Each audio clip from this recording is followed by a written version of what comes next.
सेवारो साथीहरू नमस्कार, स्वागत गर्न चाहन्छु अर्को नयाँ जानकारीमूलक भिडियोमा। साथीहरू, आज पनि म एउटा जानकारीमूलक भिडियो लिएर उपस्थित भइसकेको छु तपाईहरुको लागि। म आफ्नै कुखुरा खोरभित्र छु, कुखुरा फार्मभित्र छु। आज विशेष कुखुरा सम्बन्धी, कुखुरा पालन, लोकल कुखुरा पालन सम्बन्धी केही जानकारी र मेरो अनुभवहरू तपाईहरुलाई बाँड्दैछु, तपाईहरुलाई शेयर गर्दैछु। साथीहरू स्वीकार दिनुहोला, हेरेर साथ दिनुहोला। च्यानलमा नयाँ हुनुहुन्छ भने च्यानललाई सब्स्क्राइब गरिदिनु होला। भिडियोलाई अन्तिमसम्म हेरिसकेपछि लाइक गर्नुहोला, कमेन्ट गर्नुहोला र शेयर गरेर सम्पूर्ण साथीभाइ माझ पुर्याउनु होला। किनभने म केही जानकारी र केही आफ्नो अनुभव शेयर गर्छु साथीहरू। कुखुरा पालन सम्बन्धीको जानकारी र कुनै पनि कृषकको अनुभव लिएर नै अरू नयाँ कृषक साथीहरूले, नयाँ जसले लोकल कुखुरा पाल्छु भनेर सोचिराख्नु भएको छ, उहाँहरूले लाभ लिनुहुने हो। त्यसकारण धेरैभन्दा धेरै साथीभाइ माझ पुर्याइदिनु होला। तपाईहरु जसले हेरिराख्नु भएको छ यस मेरो जानकारीमूलक भिडियोलाई साथीहरू भन्ने अनुरोधसँगै म चाहिँ विषयवस्तुतिर केन्द्रित हुन चाहन्छु। आज चाहिँ विशेष गरेर तपाईहरुलाई म के जानकारी दिन चाहन्छु भन्दाखेरि लोकल कुखुरा पालन गर्दाखेरि कुन सिजनमा उत्पादन गर्दाखेरि चाहिँ, उत्पादन गरेर बिक्री वितरण हुने गरेर उत्पादन गर्दाखेरि चाहिँ मनग्गे मुनाफा लिन सकिन्छ, अपेक्षा अनुसारको मुनाफा लिन सकिन्छ, यसबारे जानकारी दिनेछु। र आफ्नो योचोटि यो लटको मेरो अनुभव र मेरो व्यवसाय कस्तो रह्यो, मेरो नाफा नोक्सान के रह्यो भन्ने बारे जानकारी दिनेछु साथीहरू। भन्दै म चाहिँ सबभन्दा पहिले चाहिँ कुन सिजनमा चाहिँ उत्पादन गर्दाखेरि नै राम्रो मुनाफा लिन सकिन्छ भन्ने जानकारी दिन चाहन्छु साथीहरू। विशेष गरेर लोकल कुखुराहरू चाहिँ जाडो महिनामा धेरै बिक्री वितरण हुने भएकोले उपभोक्तालाई धेरै जाडो महिनामा नै चाहिने, जाडो सिजनमा नै चाहिने भएकोले गर्दाखेरि विशेष गरेर पुसदेखि फागुनको पहिलो हप्ता दोस्रो हप्तासम्ममा बिक्री वितरण गरिसक्नुपर्ने, बिक्री वितरण भइसक्ने तरिकाले चाहिँ लोकल कुखुरा हामीले पाल्न सुरु गर्यौं भने हामीले मनग्गा आम्दानी लिन सकिन्छ साथीहरू। त्यसको लागिलाई के गर्नुपर्छ भन्दाखेरि हामीले कहिले हाल्ने त चल्ला, यो चाहिँ प्रधान विषय हुन सक्छ साथीहरू। त्यसकारण म यसबारे पनि तपाईहरुलाई जानकारी दिइहालौं। मङ्सिरको अन्तिमदेखि पुस माघ र फागुनको दोस्रो हप्तामा सम्ममा कुखुरा उत्पादन भइसक्नका लागि चाहिँ हामीले साउनको अन्तिम र भदौदेखि चल्ला हाल्नु सुरु गर्नुपर्छ साथीहरू। विशेष गरेर त्यतिखेर चाहिँ अलिक ज्यादा गर्मी हुन्छ तराईमा। यो गर्मीमा तापक्रम कतिको मेन्टेन गर्न सकिन्छ भन्ने कुरा हो साथीहरू। त्यसलाई कसरी मेन्टेन गर्न सकिन्छ भन्ने कुरा हो। त्यो चाहिँ आफूले विचार गरेर त्यतिखेरदेखि चाहिँ लोकल कुखुरा पाल्न थाल्ने हो भने चाहिँ हामीले त्यसको चाहिँ हालेको 4 महिनामा चाहिँ हामीले बिक्री वितरण गर्न सक्छौँ। त्यसको लागि चाहिँ उचित आहार, औषधि पानी र स्याहार सुसार गर्नु चाहिँ एकदम आवश्यक छ साथीहरू। त्यसको लागि चाहिँ मैले अघिल्लो भिडियो पनि भनेको छु कुन दाना खुवाउने सुरुमा र त्यस पछाडि दोस्रो हप्तामा, तेस्रो हप्तामा, चौथो हप्तामा, पाँचौं हप्तासम्ममा कुन औषधि खुवाउने र कस्तो कस्तो खोपहरू चलाउने, त्यस विशेष त नचलाइ नहुने खोपहरू के हुन् भन्ने जानकारी चाहिँ पहिलेको भिडियोमा मैले दिइसकेको छु साथीहरू। त्यसैले आज चाहिँ कुन सिजनमा हाल्ने र कहिले उत्पादन गर्ने भन्नेतिर मात्रै म अलिकति ध्यान केन्द्रित हुन चाहन्छु। तपाईहरुलाई मैले जानकारी दिइसकेको छु कुन सिजनमा उत्पादन भइसक्दाखेरि नाफा हुन्छ र त्यसको लागि कुन महिनादेखि चाहिँ हाल्न सुरु गर्नुपर्छ भन्ने कुरा मैले भनिहालेँ अघि नै। साउन अन्तिमदेखि सुरु गर्दाखेरि भदौ, असोज, कात्तिक र मङ्सिरभरिमा चाहिँ कुखुरा ठुलो भइसकेको हुन्छ। फेरि यो गर्मी महिनामा चल्लाहरूको शारीरिक वृद्धि विकास पनि एकदम राम्रो हुन्छ, छिटो वृद्धि विकास हुन्छ र उत्पादन पनि त्यही उचित सिजनमा चाहिँ उत्पादन पनि हुन्छ।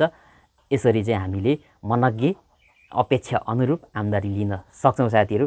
त्यसको लागि तपाईहरूले पनि लोकल कुखुरा पाल्ने सोच गरिराख्नु भएको छ या गर्ने सुरु गरिसक्नु भएको छ भने यो सिजनमा चाहिँ म चाहिँ सकेसम्म नहाल्नुहोस्। तपाईहरुलाई होइन म त्यतिकै बस्दिनँ, हाल्छु पाल्छु नै भन्ने सोच गरिराख्नु भएको छ भने पनि यो सिजनमा हाल्नुभयो भने एकदम कम हाल्नुहोस्। किनभने बिक्री वितरणमा निकै समस्या हुन्छ साथीहरू। किनभने गर्मीयाममा लोकल कुखुराको मासु त्यति रुचाइन्न साथीहरू। त्यसकारण बिक्री वितरणमा अलिकति समस्या हुन्छ। यो त भयो कुन समयमा उत्पादन भइसक्दाखेरि मुनाफा राम्रो कमाउन सकिन्छ र त्यसको लागि कुन महिनादेखि हाल्न सुरु गर्दा राम्रो भन्ने जानकारी रह्यो भने अब चाहिँ म तपाईहरुलाई योचोटिको यो सिजनमा मैले लोकल कुखुरा पालनबाट चाहिँ के कस्तो खालको नाफा नोक्सान बिहोर्नु पर्यो म यसबारे पनि अलिकति जानकारी दिइहाल्छु साथीहरू। हामीले योचोटि चल्ला हाल्दाखेरि मङ्सिरको पहिलो हप्तामा चल्ला हाल्यौँ। यो चाहिँ हामीले केही हदसम्म गलत नै गरेको रहेछौँ साथीहरू। यो चाहिँ अनुभव मात्रै रह्यो साथीहरू, यो चाहिँ सिकाइरह्यो साथीहरू योचोटि। अन्त योभन्दा अघिल्लोचोटि नि कुखुरा नपालेको होइन, निरन्तर पाल्न चाहिँ नभ्याएको नसकिरहेको स्थिति थियो र योचोटि चाहिँ हामीले अलिक ढिलो हालेछौँ। लगभग हामीले 1-2 महिना अगाडि हालेको भए हामीले पनि अपेक्षा अनुरूप मुनाफा कमाउँथ्यौँ, किनभने अघिल्लो सालहरूमा हामीले त्यसै गरेको थियौँ, राम्रै मुनाफा कमाएको थियौँ। 50% मुनाफा भएको थियो साथीहरू त्यतिखेर।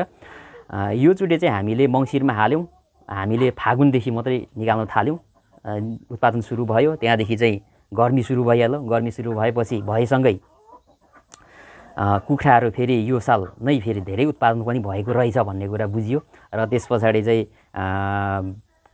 के भन्छ सप्लायर साथीहरूसँग धेरैजनासँग मैले चाहिँ सम्पर्क राख्नु पर्यो योचोटि। यति कुखुरा 300 कुखुरा बेचिसक्नको लागि कम्तीमा 6 जना सप्लायरसँग मैले चाहिँ सम्पर्क गरेर 6 जना सप्लायरलाई सम्पर्क गर्दाखेरि 4 जना सप्लायर आएर पनि लगेर पनि अझै लगिसकेको छैन साथीहरू। अझै पनि लगभग 20-50 केजीको हाराहारीमा कुखुरा त्यतिकै छ। पोथी ज्यादातर छ, भालेहरू लगिहाल्यो। हामीले कुखुरा पाल्दाखेरि भाले नै ज्यादा आएको थियो, पोथी कम थियो र थोरै मात्रामा पोथी गएको छ। अरू बाँकी पोथी त्यत्तिकै छ साथीहरू, 50 केजी जति, लगभग 50 केजी मैले अनुमान लगाएको छु।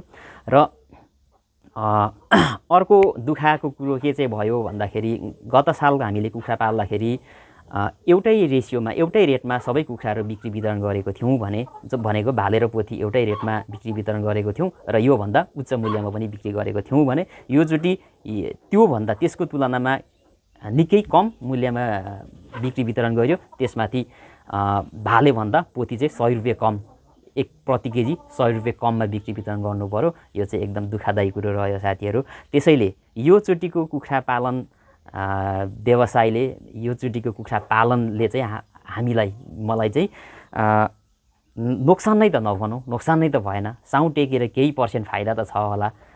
के भन्छ हामीले जति खर्च गरेको र आम्दानी लिएको मात्रै हिसाब गर्ने हो भने चाहिँ, तर के चाहिँ छ भन्दाखेरि मान्छेको पारिश्रमिकहरू जोडिने भयो, त्यसमा अनेक कुराहरू जोडिने भयो। यी कुराहरू सब जोड्ने हो भने चाहिँ हामीलाई योचोटि नोक्सान छ साथीहरू। त्यसैले म सम्पूर्ण साथीहरूलाई के सल्लाह दिन चाहन्छु भने पहिलो कुरा त सिजनलाई ध्यान दिनुहोस्, कुन सिजनमा कुखुरा निकाल्ने भन्नेतिर ध्यान दिनुहोस् र अर्को कुरा चाहिँ कति परिणाममा पाल्ने भन्ने कुराहरू ध्यान दिनुहोस् साथीहरू। हामीले चाहिँ हौसिएर धेरै परिणाममा कुखुरा पाल्यौँ भने बिक्री भएन भने फेरि अर्को समस्या हुन्छ चाहिँ के भन्दाखेरि कुखुरा जति बढ्नुपर्ने, उसको शारीरिक वृद्धि विकास जति हुनुपर्ने त्यति भइसकेपछि पनि बिक्री वितरण भएन भने चाहिँ, बिक्री भएन भने के हुन्छ, त्यसले त दाना खान्छ, दाना त एवं प्रकारले खाइरहेको हुन्छ, झन् धेरै खान्छ। तर जति दाना खान्छ त्यति उसको अब शारीरिक वृद्धि विकास हुँदैन, किनभने जति हुनुपर्ने भइसकेको छ। त्यसकारण दिन प्रतिदिन घाटा हुँदै जान्छ। त्यस पछाडि मेरो पनि योचोटि त्यस्तै भयो। अलिकति सुरुमा अलिक महँगो भन्ने, तर पछिबाट चाहिँ होइन सस्तै हो भने घाम गुरुङ दिइपठाउँछु भन्ने हिसाब किताब गरेर खायम खुरुम यताउता गरेर तानतुन गरेर दिइसक्दाखेरि पनि लगभग बेच्न थालेको 1.5 महिना भइसक्यो, अझै पनि अलिकति बाँकी नै छ साथीहरू। त्यसकारण नेपालमा कृषि व्यवसाय अपनाउँदाखेरि, कृषि कर्म गर्छु भनेर सोच्दाखेरि चाहिँ धेरै कुरामा ध्यान दिनुपर्छ। लगानी एकदम जोखिम छ साथीहरू। भन्नुपर्दाखेरि चाहिँ प्रष्ट भन्नुपर्दाखेरि चाहिँ मान्छेले जे जति बढाइ चढाइ गरेर भने पनि म चाहिँ आफ्नो अनुभवलाई जस्ताका तस्तै तपाईँहरू सामु पेश गर्छु साथीहरू। तर यद्यपि निरुत्साहित चाहिँ हुनुपर्ने चाहिँ केही पनि छैन। फेरि निरुत्साहित चाहिँ हुनु हुँदैन, मान्छे सङ्घर्ष गरिराख्नुपर्छ, निरुत्साहित हुनु हुँदैन। एक दिन सफलता भन्ने कुरा चाहिँ प्राप्त हुन्छ साथीहरू, नहुने त होइन। तर छोटो समयमा चाहिँ एकचोटि गरेर छट्टै हेऱ्यो भने चाहिँ निरुत्साहित पनि हुन्छ, फेरि अर्को लगानी गर्नलाई एकदम जाँगर पनि मरेर आउँछ साथीहरू। तर त्यसकारण थोरै थोरैबाट लगानी बढाउँदै जानुपर्छ। एकैचोटि आफूसँग छ भनेर धेरै लगानी गरेर धेरै डुब्नु हुँदैन साथीहरू भन्ने खालको जानकारीसँगै आजको जानकारीमूलक मेरो यस भिडियोलाई अन्त्य गर्न चाहन्छु। साथीहरू हेरेर साथ दिनुभएकोमा धेरै धेरै धन्यवाद। साथीहरू च्यानलमा नयाँ हुनुहुन्छ भने मेरो च्यानललाई सब्सक्राइब गरिदिनु होला। भिडियोलाई अन्तिमसम्म हेरिसक्नु भएको छ भने लाइक गर्नुहोला, कमेन्ट गर्नुहोला र सेयर गरेर सम्पूर्ण साथीभाइमा पुर्याउनु होला साथीहरू भन्दै अर्को दिनहरूमा विभिन्न खालको भ्लगहरू र विभिन्न कृषि सम्बन्धी जानकारी सहितको भिडियोहरू लिएर उपस्थित हुने नै छु भन्दै आजलाई बिदा चाहन्छु। सेवा र नमस्कार।